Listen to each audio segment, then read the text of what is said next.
A warm welcome to everyone for my next presentation, that is with respect to the computer security techniques, that is a malware defense. In our earlier presentations, we have discussed about what are the malware software overview, that is viruses, worms, botnets, rootkits, all these things we have studied already. Now, in this presentation is especially focusing on those items, but here we are going to specifically concentrating on how we are going to overcome the attacks with respect to the viruses, worms, rootkits, bots or the botnets. Okay, so that's why the title that it is called as a malware defense. That is, in what way we can able to overcome the malware attacks.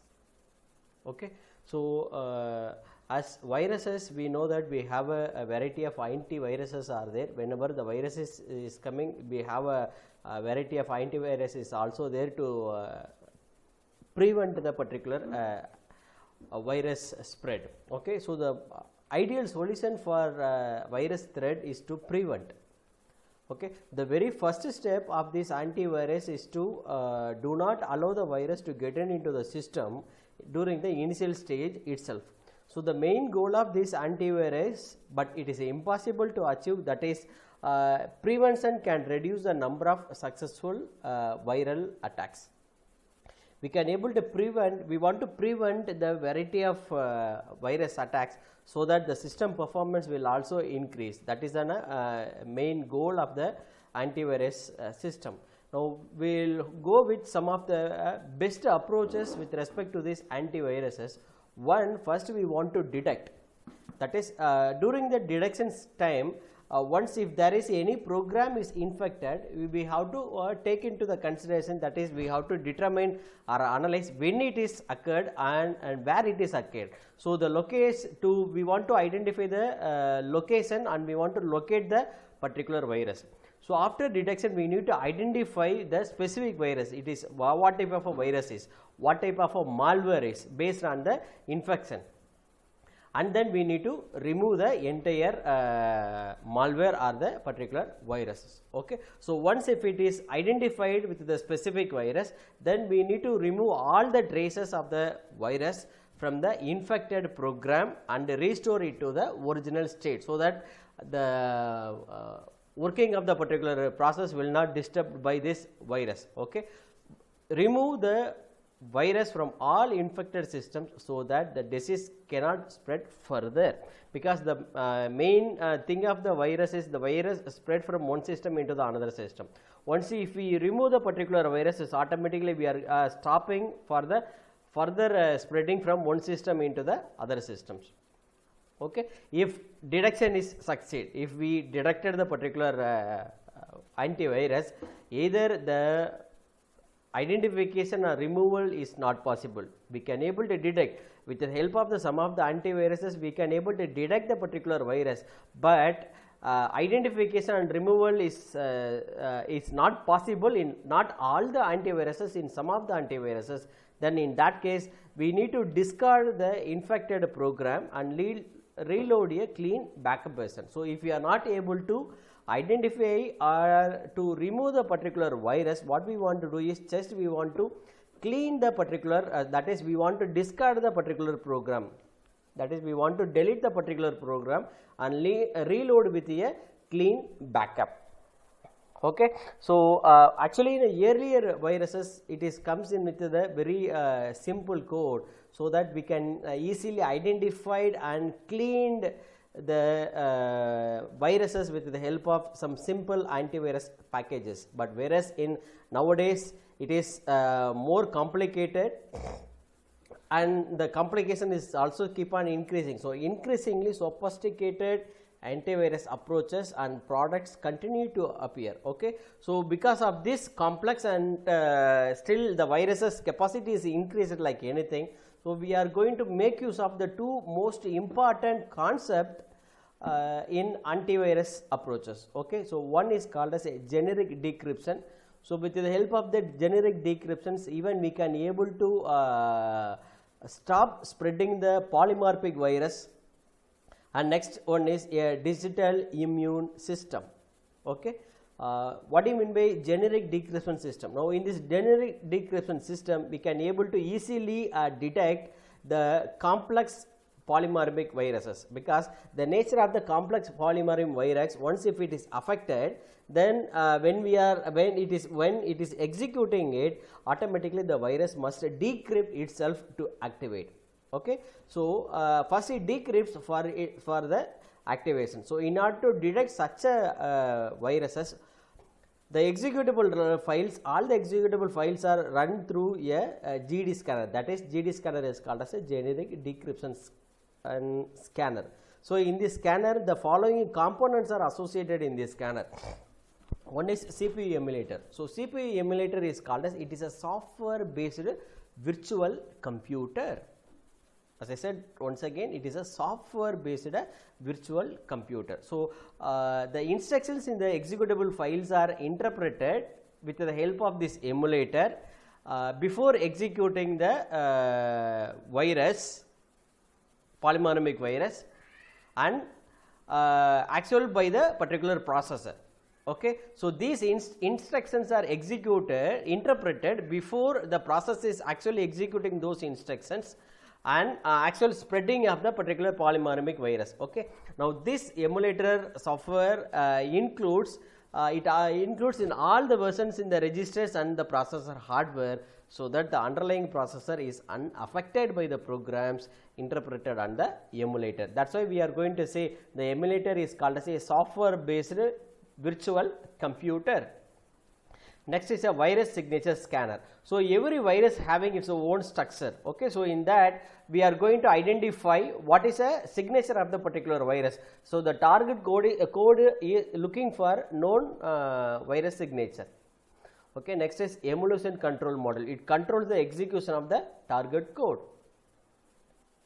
So once a simulation is started, the emulator begins, the emulator interpreting the instructions which is there in the particular target code, then it runs a decryption routine, decrypts and hence exposes the virus, because why we want to decryption, because it decrypts and hence the exposes the virus, then the code is interpreted, then it can identify whether it is a virus, it is a malware or a normal program. So that for that reason a particular target code is decrypted. Okay. So periodically the control module interrupts interpretation to scan the target code for virus signatures. During the interpretation, a target code can cause no damage to the actual personal computer, because it is running in the virtual computer. It is not actually executing in the actual processor, it is running in the emulator. So that's why it is not going to create any dangerous or damages to the particular computing environment. Okay. So the major design issue is how much interval or how long we want to run these interpretations. That is a major difficulty in design issues. Okay.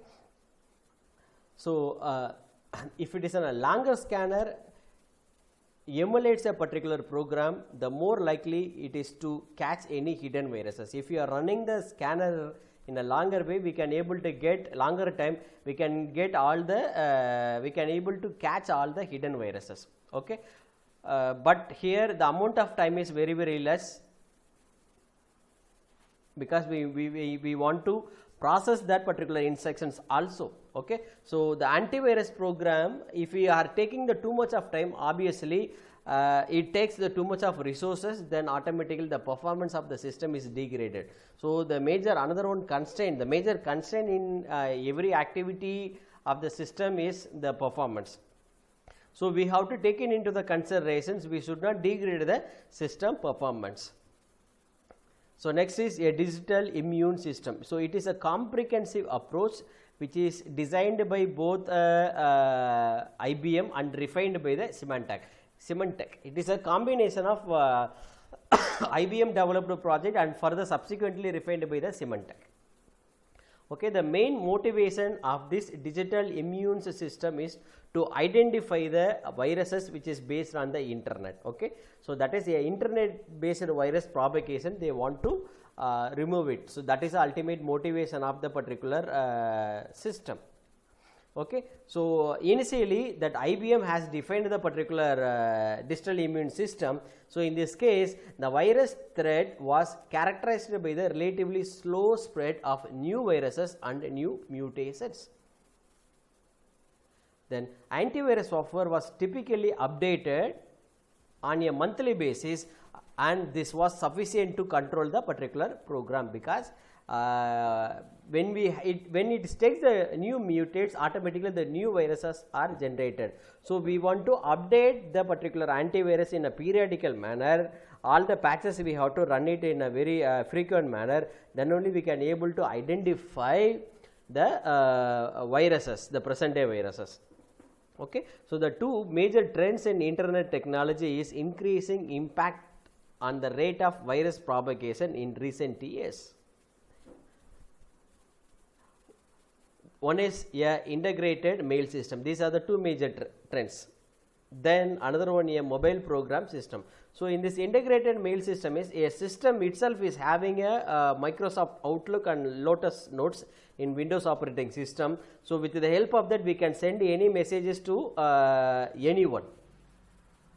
Okay, and next is a mobile program system. We can run certain Java program and ActiveX controls, so that we can able to copy or move the file from one system into the another system. So these are all the major two threads which is associated in the internet. Now this IBM has developed the prototype of this digital immune system, but that is not a generic one. So when we want to have a general purpose emulation and virus detection schemes, now this is expanded with the use of a program emulation. Okay, so the objective of this system is to determine rapid response time, is to provide a rapid response time. That is, all the viruses are detected, identified and cleaned within the smallest response time. Okay, so that the viruses can be stamped out almost as soon as they are introduced. When a virus enters an organization, first the immune system automatically captures it and it analyzes it. After analyzing it, what it will do is adds a detection and shielding for it and remove it, and passes these databases to the system IBM antivirus software, so that they can able to run the particular program. Okay, now these are the steps followed in the digital immune systems. Let me go one by one in that. So a monitor program on each PC uses a variety of heuristics based on system behavior, suspicious changes to programs, or family signature to infer that a virus may be present. So the monitor program forwards a copy of any program thought to be infected to an administrative machines within the organization for cleaning. The administrative machine encrypts the sample and sends it to the central virus analysis machine. Once the machine creates an environment in which the infected program can be safely run for analysis. Techniques used for this purpose include emulation or the creation of the protected environment within the subset of the program can be executed and monitored. So the virus analysis machine then produces a prescription for identifying and removing the virus. Now this resulting prescription is sent back to the administrative machine, and from that it is sent back to the particular client machine for the necessary action. So the prescription is also forwarded to other client machines in the particular organization for the safety precautions as well as also the safety measures. So the subscribers around the world will receive the regular antivirus updates that protect them from the new viruses. So these are the steps which will be followed in the new digital immune system. So if we say the digital immune system is success, so the system, it depends upon the analysis of the particular machine to detect the new and innovative virus strains. Okay. So by constantly analyzing and monitoring the viruses found in the particular wild, then only we can able to say the digital immune system is success. Okay. So we have to when we want to have the success of the particular thing, we need to continually update the digital immune system to keep the system in a perfect manner. Okay. So next is a behavior blocking software. Okay. As all intrusion detection schemes are detecting the malicious behavior with the help of the behavior pattern of the user in the sense a legitimated user or a adversary, that is a third party or the attacker. Okay. So in this case, what we want to do is this behavior blocking software is integrated with the operating system itself to run in any host machine to monitor for the particular program behavior in the real time to identify the malicious actions. Okay. So the behavioring software, what the behavioring blocking software will do is it blocks all the malicious actions before they have a chance to affect the particular systems.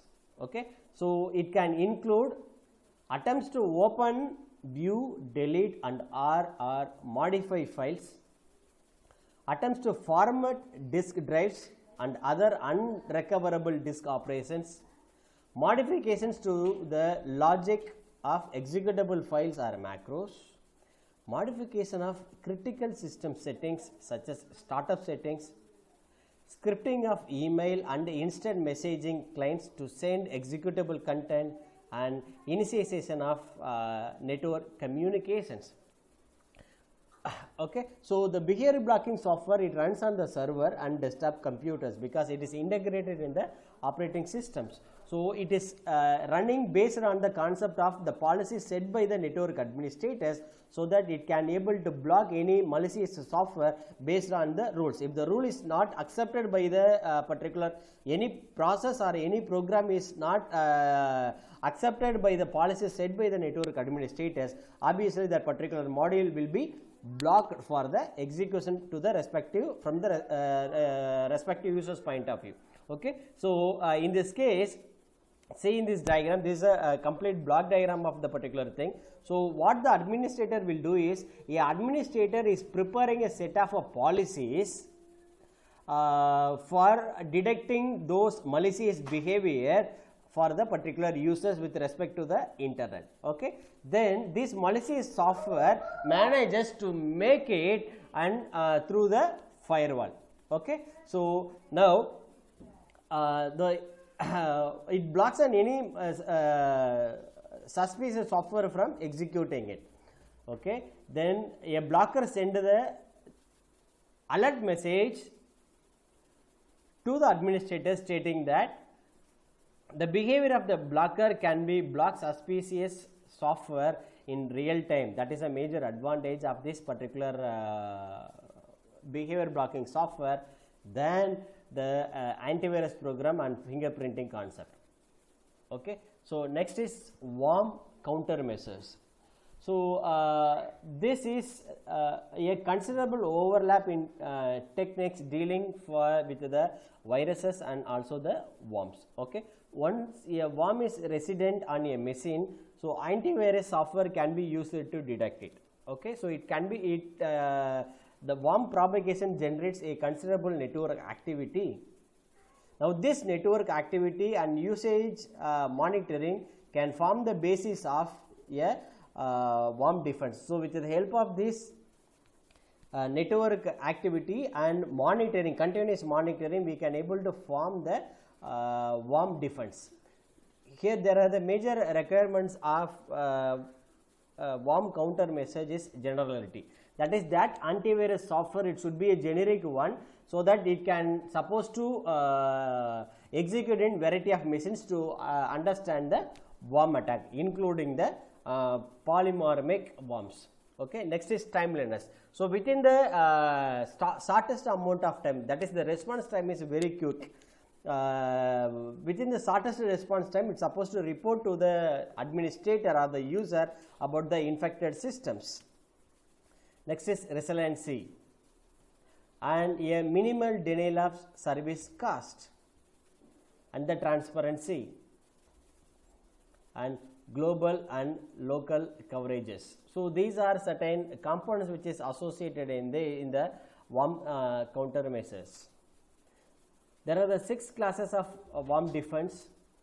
One is which is based on the signature, because the signature, every type of worm is generated its signature, and based on that we can able to identify the suspicious flow and generating the for the worm signature, and filter based worm containment. Then a payload classification based on worm containment. Here even we can have to examine the packets whether it have any it contain any worms or not. So, various anomaly detection techniques can be used in these schemes also to overcome the concept of a false positives and false negative. And threshold random walk scan detection. So, some threshold value is fixed for the every object, so that behavior, if it is crossed the threshold value, automatically it will be reported to the respective user. Then rate limiting, then rate halting. So, these all are the certain classes of a worm defense. So, next is a bot countermeasures. So, a number of the countermeasures make sense against the bots, including intrusion detection systems and digital immune systems. So, once the bot are activated, then we need to go for the countermeasures to overcome or detect the particular attack. So, here the primary objective of this bot countermeasures. So, what are the concept or software we are trying to predict? The major objective is try to detect the bot, and it have to disable the botnet activities during in the construction phase itself. Otherwise, it is very difficult to control the activities of the botnet. So, next it rootkit countermeasures. The rootkit countermeasures, it is extremely difficult, because especially in kernel level rootkits. Okay. So, we have to run the various administrative tools to detect a rootkit, to trace a compromised programs with by the rootkits. Okay. So, here countering rootkits require a variety of network and computer level security tools. Now, the host based antivirus software can also be used to recognize the known signature.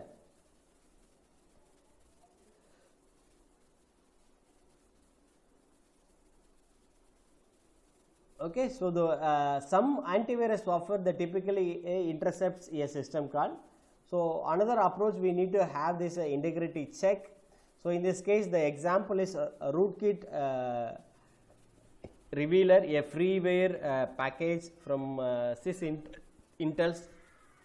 So, this package compares the result of the system scan using the APIs with the actual view of storage using instructions that do not go through an API. So, a kernel level rootkit is detected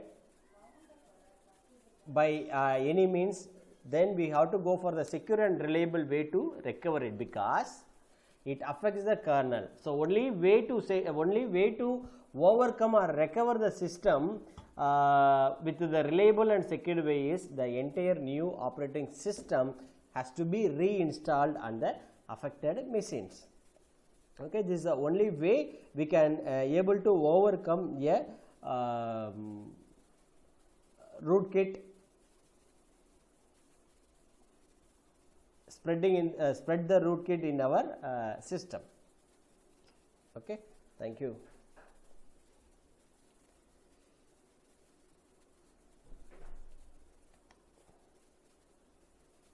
So the next concept what we are going to discuss in computer security technique is dealing with buffer overflow attacks. So in this there are the two major defenses are there, one which is based on the compile time and another one which is based on the runtime. Okay. So during the compile time defense we have to make use of the choices of the program is very in a very careful manner, and we have to write the code, we have to write the safe coding technique on auditing. We have to make use of some safe coding techniques on auditing and language extensions, and to use some safe libraries and stack protection mechanisms. So these are some of the ways we can able to overcome the stack overflow attack during the compile time. And when we are in the runtime, that it means it changes the main memory of the virtual changes to the main memory of the virtual address space of a particular process. Okay. So in this case the three techniques are used. One is called as executable address space protection, and second one is address space randomization, and third one is guard spaces. So these are the two ways we can able to overcome or deal with the buffer overflow attack. Okay, thank you.